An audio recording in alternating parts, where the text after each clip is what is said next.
Time to go through our fantasy football dumpster darlings. We begin at the quarterback spot. For those of you who are new to this segment, the dumpster darlings, every week we go through and see the biggest performances from the least owned players to see just how frustrating this sport and this game can be when teams thrown together with absolute nobodies could put up gigantic numbers. So, Derek Carr, 12% owned, 20.46 fantasy points. Our wide receivers, Marquez Valdez-Scantling, 1% owned, 24.4 fantasy points. He is the highest owned of our receivers this week because Tylan Wallace is an actual name of an NFL player who's apparently been in the league for 4 years. 0% owned. 19 fantasy points. That puts him at 23 fantasy points for the season. He had 115 receiving yards on Thursday Night Football, bringing his career total in 4 years to 213.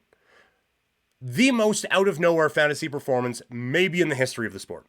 At running back, our running backs let us down this week. Troy Benson, 18% owned, 9.7 fantasy points. And Tyler Goodson, 2% owned, 7.9 fantasy points. Our tight end, Tanner Hudson, 0% owned, to the point where I wrote his name down, forgot to put what team he was on, and I have now forgotten that. 13.3 fantasy points. At flex, Alex Pierce, 15% owned, 16.1 fantasy points.